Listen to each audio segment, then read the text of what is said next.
we've come together as Australians for Humanity. We want to see the Australian government being much more proactive in showing leadership diplomatically and giving practical support to the Palestinian people. This session will be chaired by Kate Lee. Kate, thank you for being with us. Kate is the CEO of Union Aid Abroad and, of course, needs no introduction. She and her three panelists have special experience working in development aid and special understanding of Palestine and the needs of the people, the desperate needs of the people there. Thank you very much, Kate. Thanks, Margaret, and welcome everybody. Hello. As Margaret said, my name's Kate Lee, Executive Officer of Union Aid Abroad of FIDA, which is the International Solidarity Organisation of the Australian Union Movement. And thanks to the organisers of this conference today. I want to start by acknowledging that we meet on Aboriginal land and that sovereignty has never been ceded. I'm coming to you from Gadigal land here in Sydney. And so welcome, yes, to this panel discussion on humanitarian need and assistance in Gaza. As we all know, the genocide in Gaza has created a humanitarian catastrophe of unbelievable proportions, a man-made catastrophe, of which we have heard in panel one today, governments around the world have been complicit in allowing to continue. The humanitarian catastrophe in Gaza has also created aid responses the world has not seen before. So everything on the one hand from an outpouring of public fundraising globally, perhaps into the billions of dollars, and through to, on the other hand, the cruel and inhumane response of Israel and US governments in establishing the Gaza Humanitarian Fund, where hundreds of people have been crushed to death, desperate to get food. And so the weaponizing of humanitarian assistance has reached a new level in this war. Today's panel are going to provide a range of insights, including giving you an overview of the situation for those inside Gaza, desperate for essential medical care, food, and other support. Secondly, how humanitarian support is being delivered when in the hands of the UN, local organisations, and international NGOs. And thirdly, what the Australian government and the international community must do to ensure that Palestinian self-determination is paramount in this emergency response, but also in the longer term development needs that are clearly evident now. So we have three great panelists today. And then after hearing from them for about 45 minutes, we'll have time for your questions. We're going to start by hearing from our first panelist who's going to share a PowerPoint presentation. And then we'll move on to questions to each of the panelists to draw out some of these themes.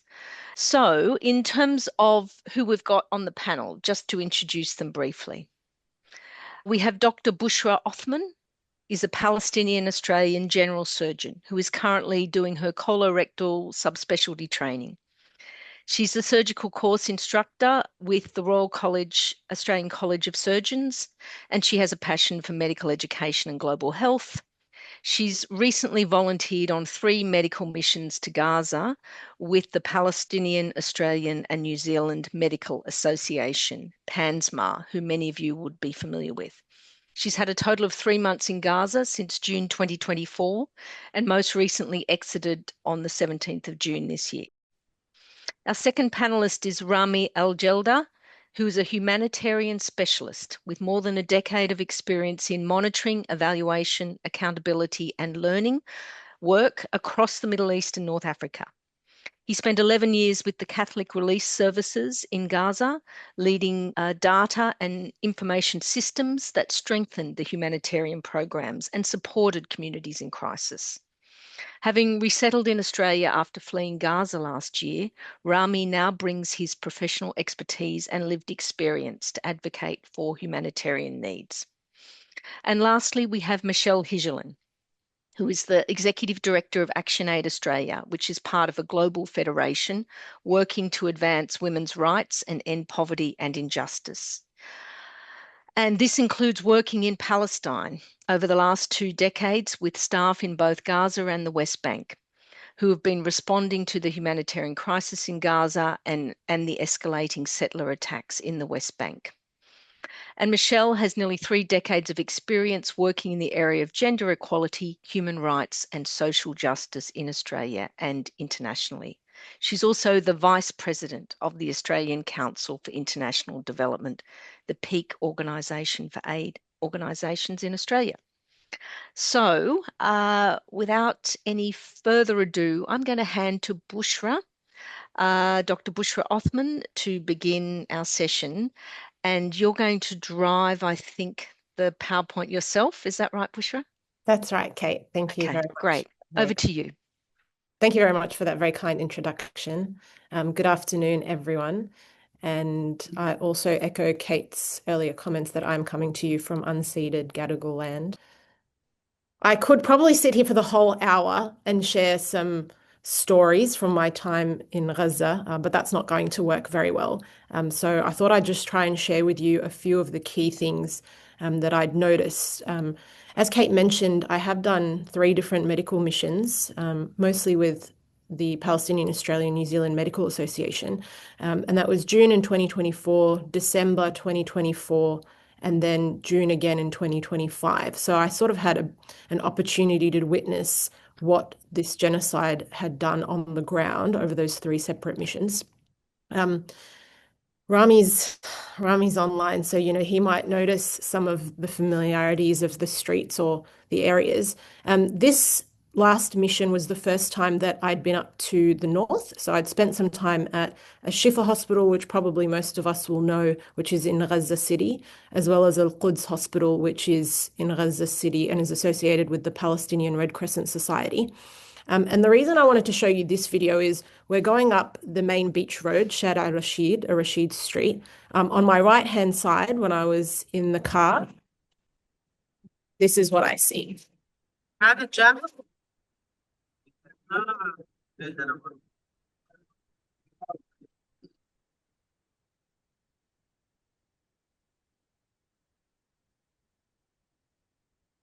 It is very surreal to see whole suburbs completely flattened, 10, 15-story buildings completely reduced to rubble. There are potentially still humans and their remains that are underneath this rubble. And on the left-hand side, all along the beach road, were tents that had been set up because people had been displaced so many times and there was nowhere else to go. When we talk a little bit about, doing medical mission work, it's really brought into focus for me about what are the determinants of health and what actual structures allow us to be able to deliver care, especially on the ground. Now, as we've all heard about, Israel has made a very concerted effort to destroy on purpose all of the faculties of living that allow people to survive. The top right-hand photo there is in Deir el-Balah, which is in the central area, with sewage overflowing on the street because of the attacks on water sanitation plants. They've made it a key to going after where people are living in their tents, either on the beach or hiding out in not only hospitals, but also universities and schools. They've hit multiple electricity power plants, they've hit communication servers. So in no way have they made it at all possible for survival. And yet on top of that, as we know from earlier this year, by the time I'd entered on the 12th of June, there had been over 4 months of an enforced starvation, let alone the limitations in what medical missions and the convoys can bring in, which is 1 suitcase and 1 backpack. Just last week, sutures, medications were thrown out of the luggage from doctors entering into Gaza. Put on top of all of that, bombs, missiles, quadcopters, Apaches, and drones constantly surrounding you, never giving you a moment of peace. So this is a small video of that beach area. I put it to anyone here online, can you honestly imagine that your life has been reduced to living in one of these tents, which is on the beach, with no proper access to water, toileting, bathroom, cooking, and how you would actually survive on a day-to-day basis. Pictured in the top left-hand corner are two of my surgical colleagues. So Dr. Rajab on the right, I mean, he managed to get his wife and his kids out to Egypt, but he's been separated from them for over a year and a half now. And yet he's a newly minted general surgeon providing his care and services in Gaza. Dr. Nazar on the left is one of the junior surgical doctors. His brother was up in the north and they'd been displaced from him for months. And on the final day of the supposed ceasefire that was going to take effect earlier this year in January, Israel made it a point to bomb their home where his brother was staying, and he died mere moments, or he was murdered, I should say, mere moments before the ceasefire took effect. This is Dr. Haytham. He's one of the general surgeons who also works at Al-Quds Hospital. So this hospital was besieged in November 2023. The army would fire bullets and guns towards the doctors, especially if they would see them near the windows. He took me through the main building that had been set alight on fire by the Israeli military when they'd come in, and the main room where they stored most of the medical equipment, including ultrasounds and other specialized airway equipment, was torched and set fire to worse than any other place inside the hospital. And again, I make this point of really reiterating these facts because there can be no other explanation of why a military should set fire to a hospital, should fire with their guns towards healthcare workers within a hospital, or purposely destroy equipment, other than to say that they do not want the local population to be able to survive.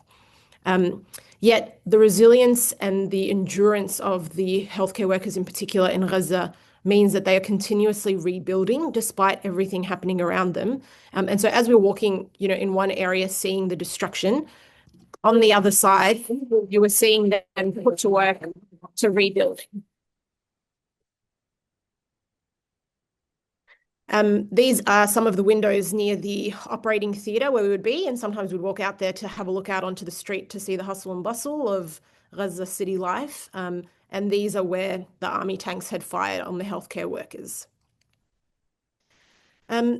This is Dr. Ahmed Siam in the top left-hand corner in the green scrubs. He was at home with his wife and kids when a missile strike hit their apartment building. There was no warning. It was unprecedented.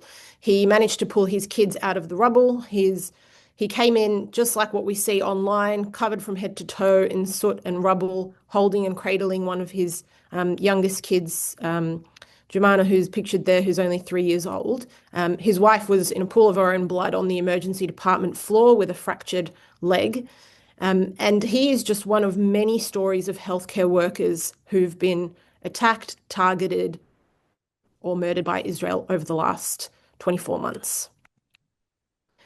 I might skip to just showing you guys a quick few things about, Kate mentioned the GHF, this humanitarian fund that was supposedly there to deliver aid.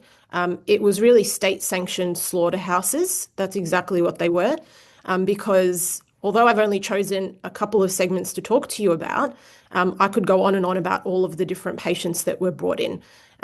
Some of these young men that are pictured on the floor of the emergency department at Al-Shifa, the one with the abdominal packs over his wound has got most of his bowel outside of his abdominal cavity. The chaos that ensues when you have mass casualties brought in, when people are panicking, when it's hot in the summertime, when they don't know what's going on, let alone you're trying to look for a pair of gloves to put on to be able to try to assess them, is difficult, honestly, to explain in words unless you're there.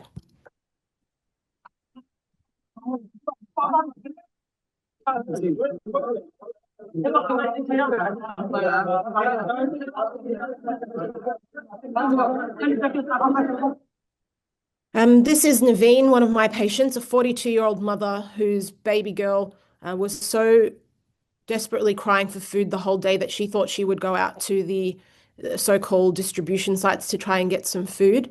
Now you can see from the bottom right-hand photo, her lower legs and her feet there, how starved she is. Lo and behold, she was shot by either the army tanks or some snipers. She had a bullet wound going in from her left buttocks that came out from her left abdominal wall, and you can see her bowel on view there. Sorry, I completely forgot to give people a warning about some of these videos and photos. Now, by the time that she is even presented to a Shifa hospital and then been transferred to Al Quds for me to be able to operate on her, we're talking at least 2 or 3 hours down the track. She had massive hemorrhage inside her abdomen. And in your heart of hearts, you know that there is probably no chance that you will be able to save her. And yet you still commit to doing the work with the locals because what other choice do you honestly have? And by the time we got her to intensive care, she had passed away only 5 or 10 minutes later. And I don't know who would have gone to tell her daughter the news that her mother was murdered while trying to get food. This is Nidal. He's a 16-year-old boy who was also at one of these sites to try to get food for his family. Now, his dad was with him. Why only the son managed with, ended up with a bullet into his abdomen. No one understands how fate goes. Luckily for him, he had some bowel injuries that were certainly salvageable, and so he survived from this.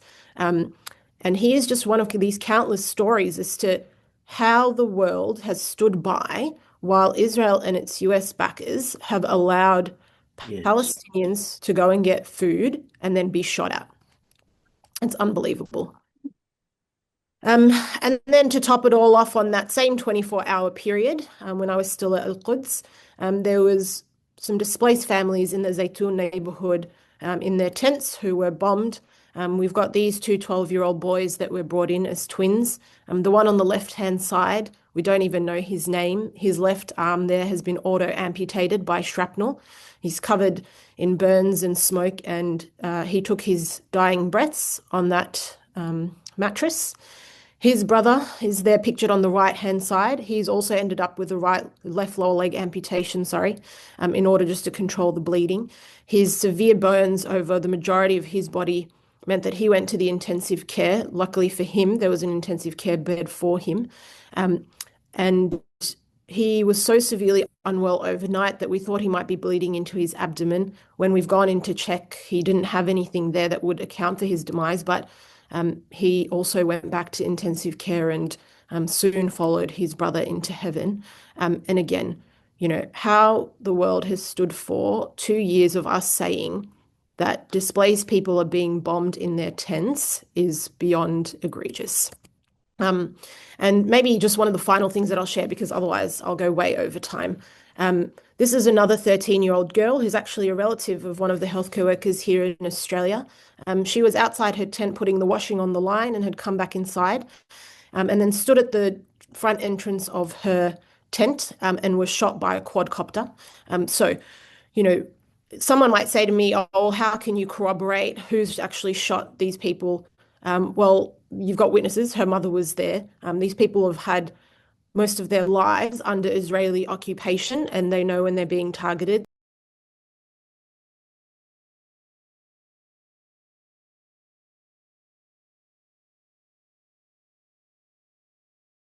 Evil and violence on a daily basis.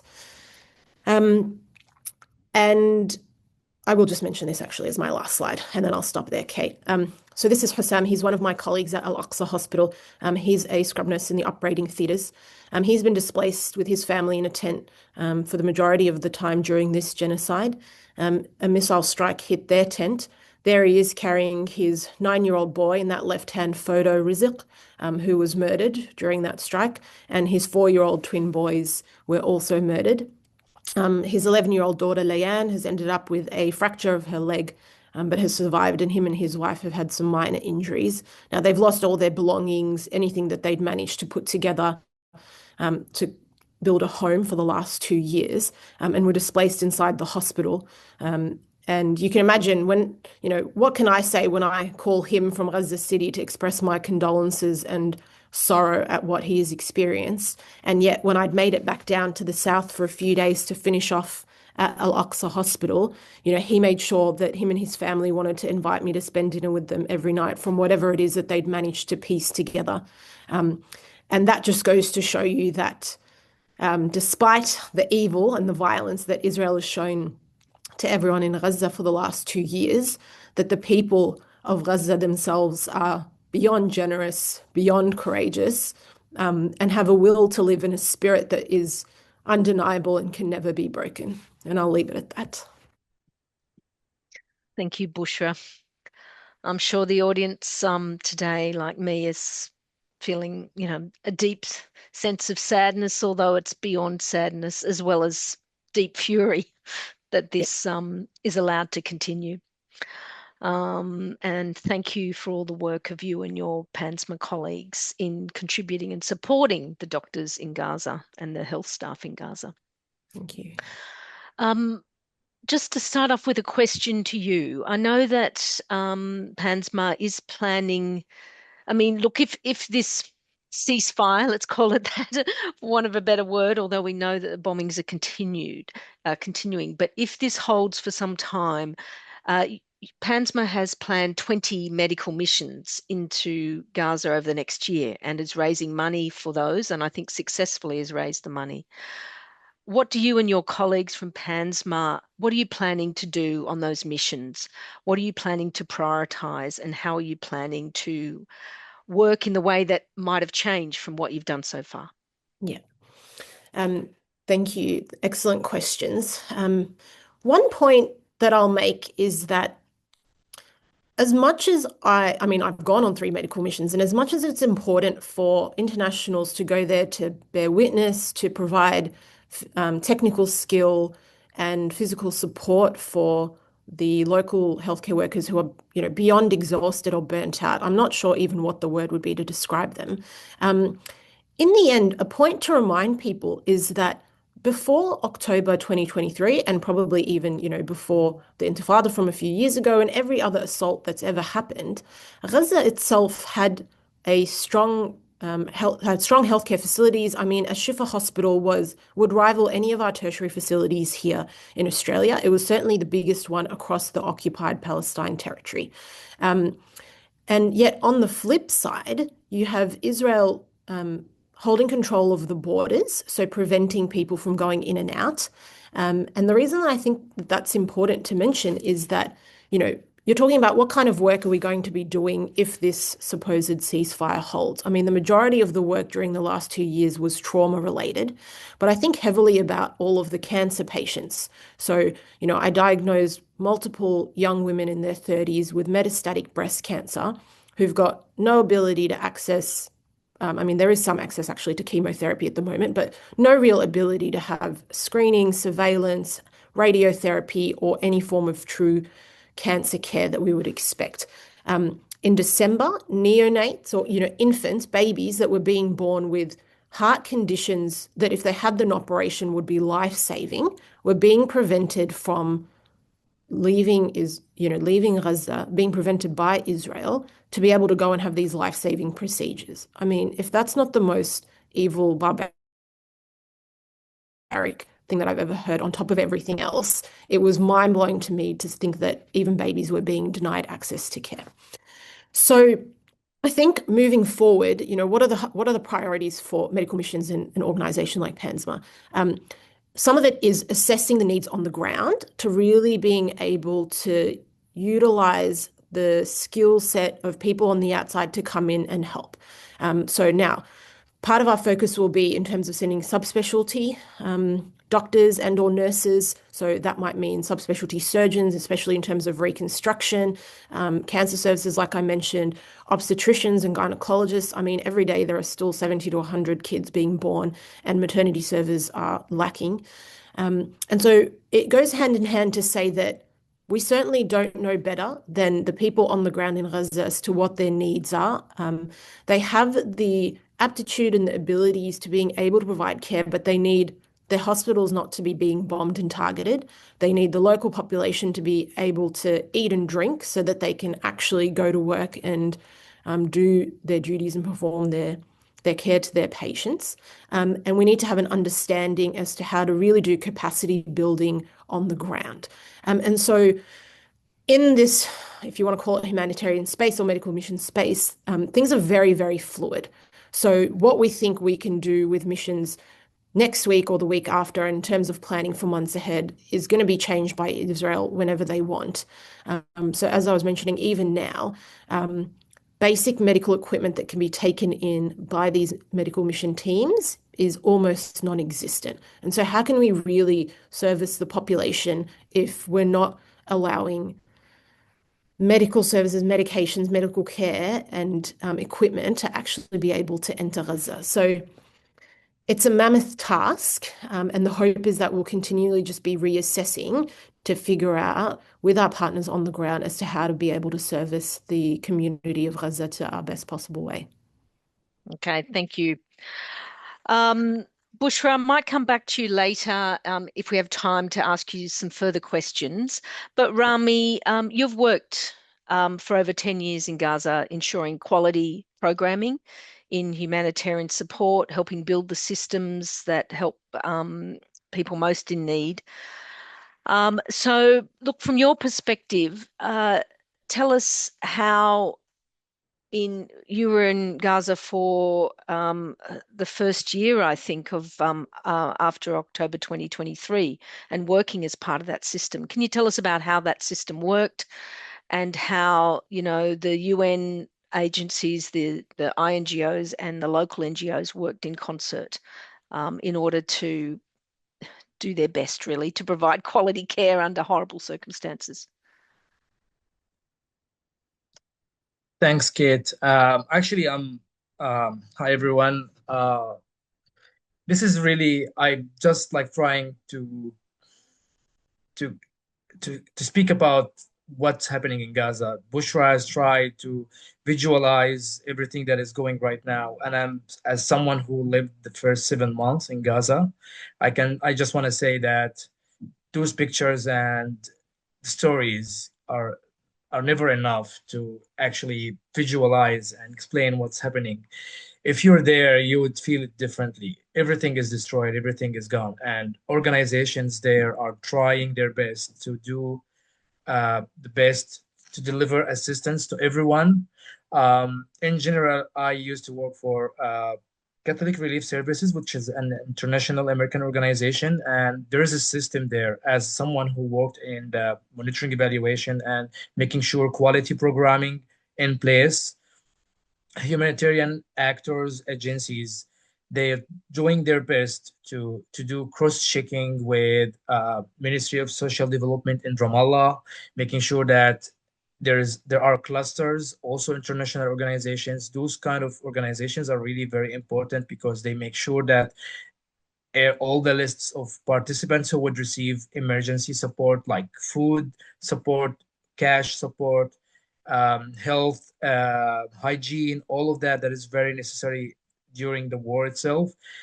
It's really important to do those kind of steps where making sure that there are no overlaps. They're trying to cover the most number of people who need the assistance as much as possible, and making sure that money is not going to someone who is going to use it in a wrong way.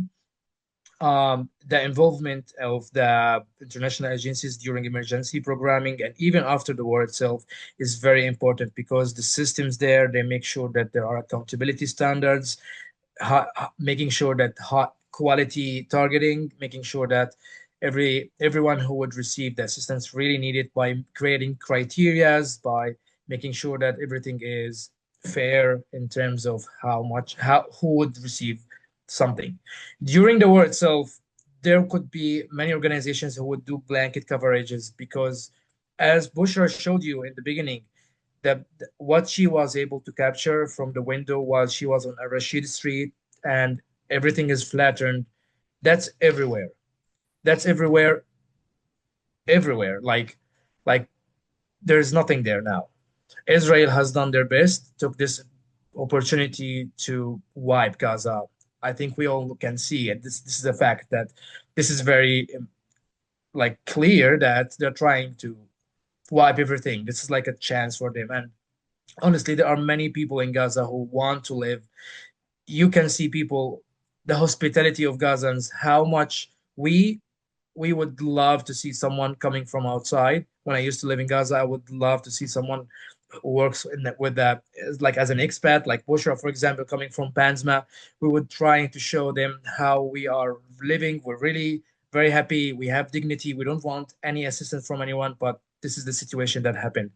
As someone who was working with a humanitarian organization, I can say that cooperation, making sure that there are clusters, making sure that there are international organizations on the ground who can facilitate the work, also doing capacity building to local organizations and making sure that the local organizations who work with them are really the right ones who would really deliver assistance based without any discrimination, without having any political groups, just pure humanitarian to people who need it, elderly, children, women, people who need aid. I can talk for hours, but honestly, like um um I don't know what to say here. I hope that the Australian government would be able to really make sure that they can do the funding. Right now, I think the most important thing is to stop the war. Border. Mhm. You can give money from everywhere in the world. Everyone in the world would send money to Gaza, but then money enough is not enough because how you can get the medical equipment, how you can get the most important things functioning again, like electricity, hospitals, universities, everything without allowing them to enter. I think the most important thing right now is advocacy, making sure that everyone would advocate that Mhm. this has to stop. People, humans, have to live. They lost everything, but we have been into too many conflicts before, but we were able to go back and stand up again. But this time it's really different, and we want the war to stop. This is right now ceasefire. They say that this is ceasefire, and every single moment, like you don't know what's happening. There's bombing again, there's shooting again. Honestly, the world has to know that this has to stop. That's what I can speak about this Thank you, right Rami. now. Thanks. Look, I just want to pick up on, you made the point there. Advocacy is the most important thing to you right now. But I'm going to come back and prompt you and ask you to expand a little bit on something in a minute. But in this morning's panel, we had some speakers that talked about the features of a future Palestine and what needs to happen, which of course included things like ending the occupation, a rights anchored constitution, the right of return, restitution, compensation, freedom of movement and rights, and an equal legal regime so that people had the capacity to vote, citizenship, etc.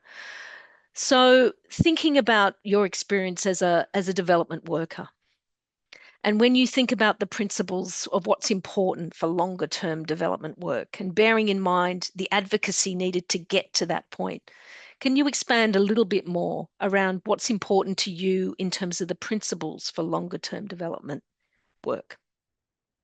I believe that to strengthen Palestinian self-determination, it takes time and there should be a clear strategy. The key is to shift gradually from emergency relief into a long-term economic empowerment. And in the early stages, right now, I believe that it should be only emergency because there's nothing there. People need food, water, shelter, safety before anything else. But once there is stability and once stability is restored, I'd say the focus should be on making sure that people there are not dependent and they have the self-determination and that would allow them to stand on their feet again. If when everything is back functioning, market is functioning, businesses are functioning, hospitals, I believe that international aid should focus on providing assistance to programs that would be including like enhancing local businesses, supporting vocational trainings, employment programs, so that people would really rely on themselves. They wouldn't be relying on international aid. That's not something that I believe international aid should focus on. Creating job opportunities, simulate local economy, supporting Palestinians to do that. But honestly, right now, like that's the long term. Right now, it should be a pure emergency relief.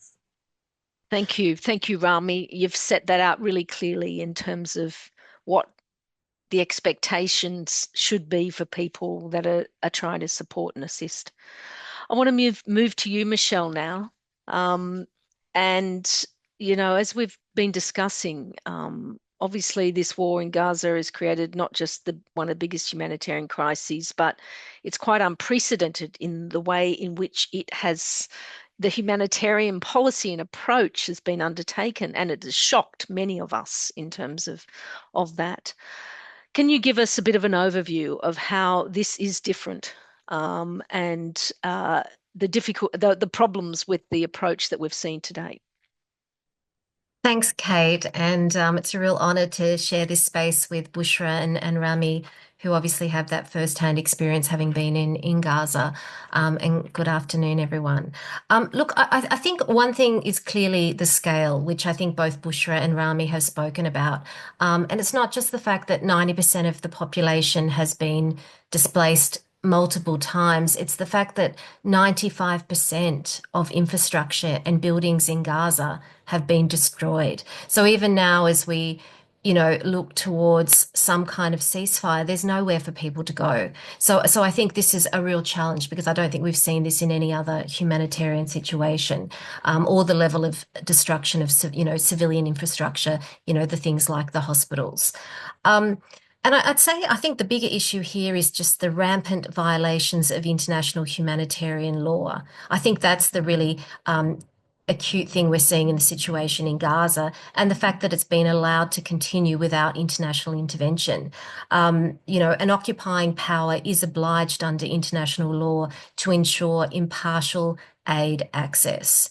And, as we've started to talk about already, this has been, a frequent violation. Gaza has been under a blockade for more than 18 years, but, since this war began, we've seen, restrictions on water, fuel, food, other medical supplies from entering Gaza. And obviously this was most acute in March this year, where everything was stopped from entering. Absolutely everything. No food, no water, nothing to support people, which in fact engineered the famine that we're now seeing now, where, about a third of the population, so 640,000 people, are experiencing famine right now. And that could have been prevented. And even, we talked about the Gaza Humanitarian Fund. This is not impartial aid access. We know it's an Israeli and US controlled mechanism with absolutely no humanitarian experience in Gaza, delivering aid, which is set at a level which is not sufficient for people to survive. It's been designed to make sure people are malnourished, they are in need, and they can't meet their basic living standards, as well as the absolute violence that we've seen accompanied by, the GHF that's been spoken about, the killing of desperate people trying to access aid.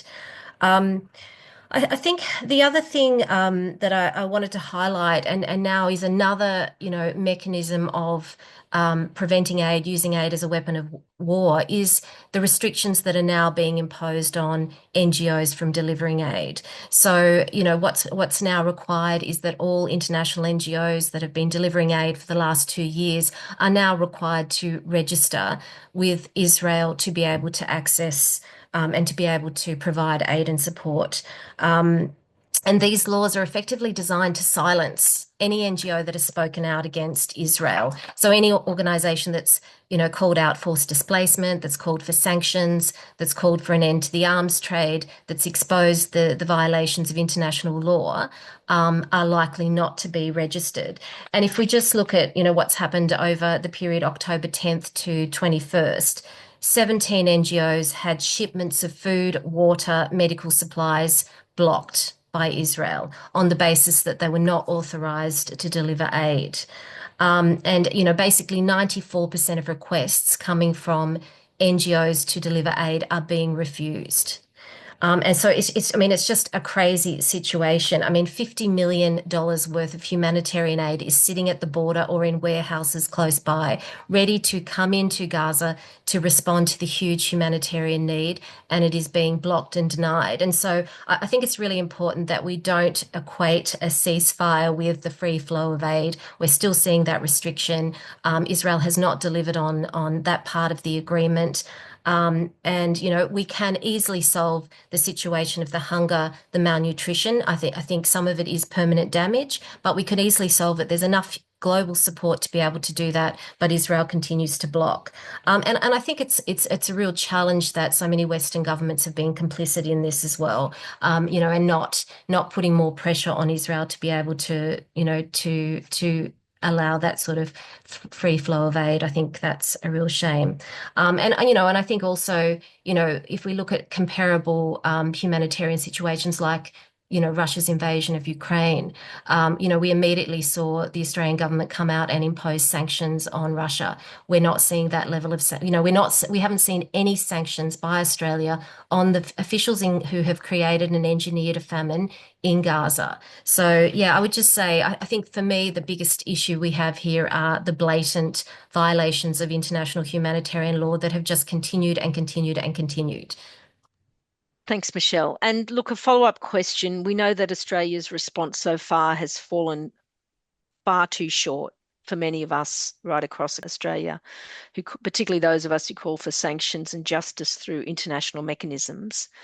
So far, the Australian government has provided about $130 million in aid since the start of the war. It has backed UNRWA, unlike some countries around the world, and it's denounced the Gaza Humanitarian Fund. But what do aid organisations in Australia want from our government? What are they calling for? Yeah, look, through the Australian Council for International Development, we have been calling for the government to ensure the free flow of aid. And I think now it's going to be critical for Australia to hold Israel to the terms of the ceasefire agreement. 4,200 trucks are meant to come in weekly into Gaza, and we haven't seen anywhere near that level. So Australia does need to, put more pressure on Israel to deliver on those terms, as well as to actually stop the violence. Because I think that's critical for, the people of Gaza, is to end this sort of continued attack and destruction. We've also been calling on Australia to uphold its obligations under the Genocide Convention.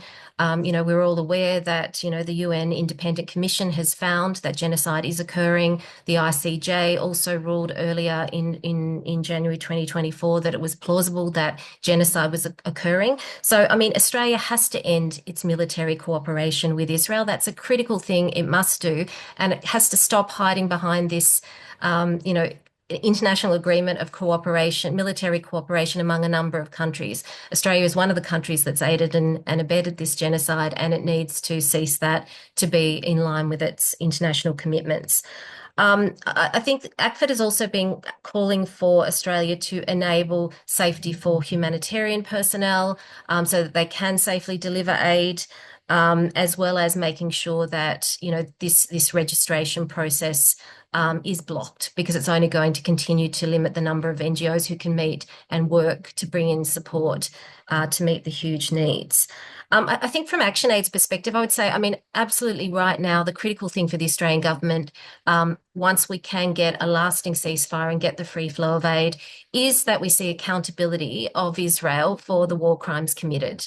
Australia has to be a strong voice for this. It's critical. There have been so many violations, and I don't think we can get out there on the international stage and talk about the rule of law and how important it is if we can't uphold that and hold Israel to account. And I think, I'm sure, as many people have said, we have to get at the heart of the root cause of this conflict, which is the continued occupation of Palestine by Israel. I think we haven't even touched upon the situation in the West Bank, but 1,000 new gates have been put up over this last 2 years, which are restricting the movement of people in the West Bank, keeping them locked in open air prisons that are very hard to get through those checkpoints. So, there's even a situation there that we need to keep a lot more attention on, that's been sort of probably underplayed because of, such a catastrophic situation in Gaza. And I think, and as part of this sort of thinking about the root cause has to be the self-determination of the Palestinian people for the future of the state they want to see. We saw Australia welcome the peace deal, but no criticism about the sort of proposed governance structures. Mm. And so I think that's something we need to all, as the, civil society, we need to really put a lot more pressure on Australia to ensure that, Palestinian people are able to govern the future of Gaza. And it's been quite alarming to see just in recent days the establishment of the US-Israeli Coordination Centre for Gaza, which is designed to manage the future of the Gaza Strip with a goal to provide solutions to the rebuilding of Gaza and ensure its demilitarization. And this reeks so much of foreign control, Israeli control, US control in the future of Gaza. And I think we need to challenge those kind of models for any kind of permanent and lasting peace.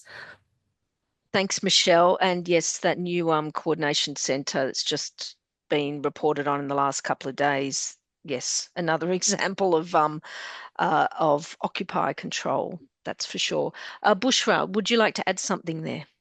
Honestly, Michelle, what a great summary of the situation at hand. The only extra things I wanted to add really is just that, there's this premise that everyone around the world understands that, this is quote unquote this humanitarian catastrophe, and therefore these international NGOs and medical mission teams that want to go in should be able to provide help. Up to 50% of the medical mission teams are being denied by Israel within 12 hours of when they're meant to enter. Michelle's given you all the statistics about NGOs re-registering and basically having chains around their neck about how they're unable to help. It's the same thing for anyone who even gets approval to get into Gaza, whether that be a doctor or a nurse or any other healthcare worker. And then beyond that, Rami mentioned advocacy. I think maybe what it needs to be is the coupling of advocacy with action in the face of complete hypocrisy and double standards. So, me and some of my healthcare colleagues from ANZ Doctors for Palestine had been meeting with representatives from Senator Penny Wong's office. And for over a year, they'd been telling us about, that they wanted to work together with these other countries to protect internationals that were going in on these aid sites. And I kept saying to them, well, there are already international laws and conventions that state that international healthcare workers or aid workers should be protected. What are we doing about the fact that we're not addressing that there are endless receipts of Israel blatantly abusing these laws and targeting them? So, there's no point in saying that the Australian government wants to help protect me, Dr. Bushra, going to Gaza as a surgeon, when in fact Israel can bomb whoever and whenever they want, and there is no accountability for that. So it doesn't matter if we have 50 million or billion dollars from global support around the world to try to rebuild infrastructure and provide basic dignity for the Palestinian people if Israel is not going to be prevented from how its course of actions have led to our present day scenario. Yes, absolutely, Bushra. I'm just looking at the Q&A. There's one question, the most recent one is really directed to the panel. The question is, given Israel and the US say they will not allow certain organizations in, will you redirect teams to work through the most acceptable organizations so as to get food and materials in? Notwithstanding the discussion we've had about the difficulties in doing that, of course. Look, ActionAid already, while we have staff on the ground, we also have worked through a number of local partners. And, as far as we understand at the moment, local NGOs are not being, I guess, contained in the same way as international NGOs, because it's the international NGOs that obviously can take a bit of the international media stage, speak out against the violations. So we will continue to deliver through local partners, even if we get deregistered.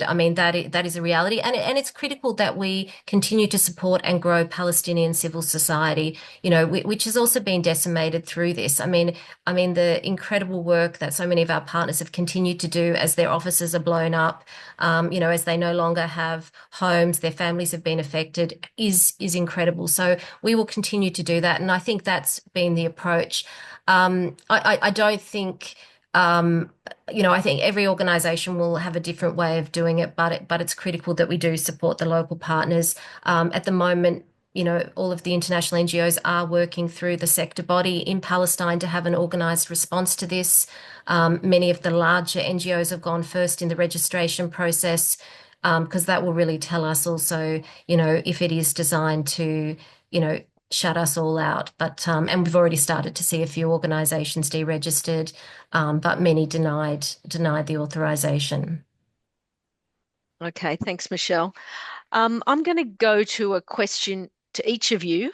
We've got some time left, so I'm going to ask each of you to respond to a broader question about civil society in Australia, and how we, across our organisations of civil society, what we do now to hold our government to account, in terms of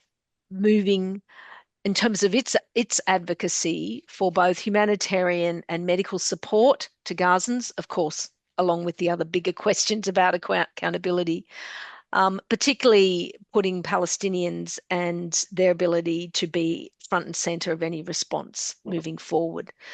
So just asking for your thoughts about civil society, our role in Australia in holding our government to account on those things.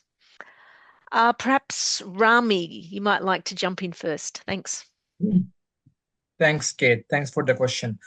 I think that the civil society is very powerful, and I can clearly say, I want to just give an example. For example, like we all have seen that march that happened on the bridge a couple of months ago, and we also how this is really wasn't expected.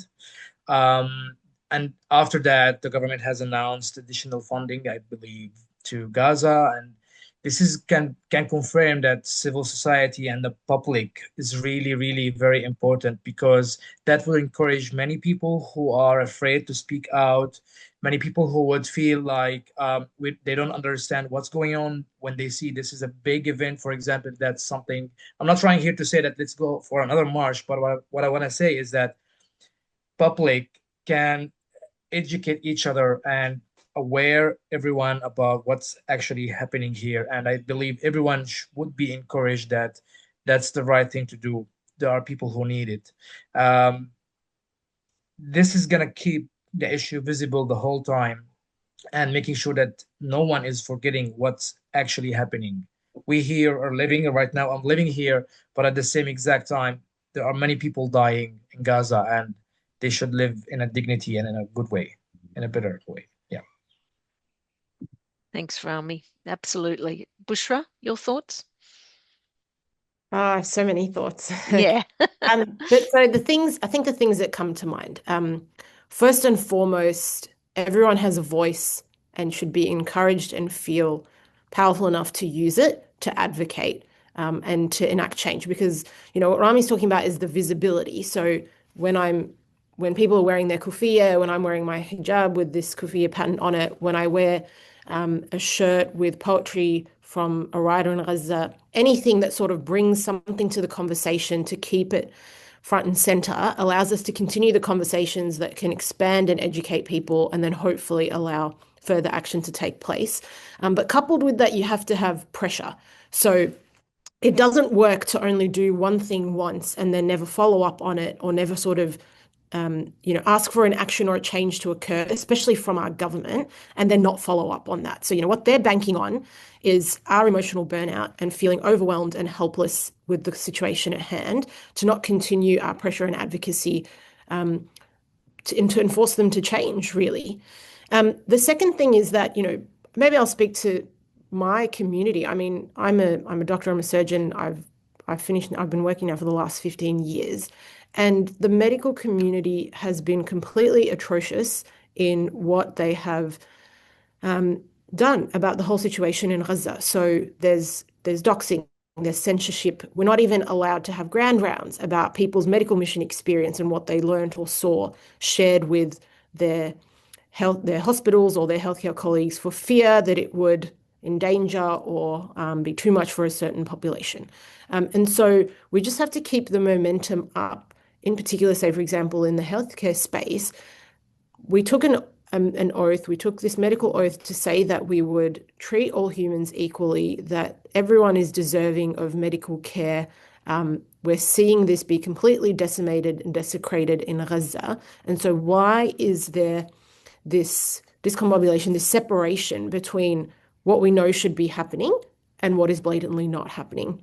And so it's just constantly feeling like we need to publish. So whether that be writing articles, whether that be writing opinion pieces, doing education sessions, anything really, including these webinars, are a great way to be able to advocate, to educate, to network and bring people together. Because in the end, it's really going to be a collective voice that has the most pressure rather than just the individuals. But that collective voice is made up of many, many individuals having to really think about committing their time, energy, and effort and sacrificing a little bit more in order to push for a change to get to that civil society.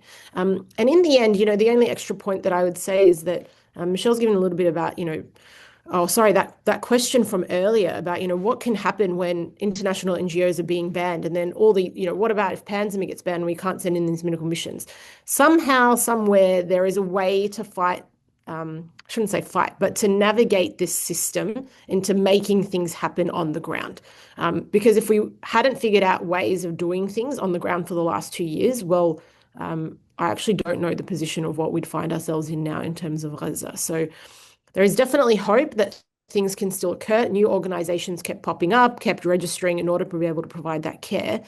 Because again, it speaks to this unbreakable will by the masses in general, the population at large, to really being able to bring about some change for good in Gaza. Want me to jump in, Michelle? Kate? Yep, thank you. Look, I think we just have to be really careful that we don't take our finger off the pulse, with the sort of so-called ceasefire, because we know it's not there yet. We know that there's still killing of people in Gaza, and there is still the denial of aid. So I would say we know that the Israeli lobby and media control is extensive.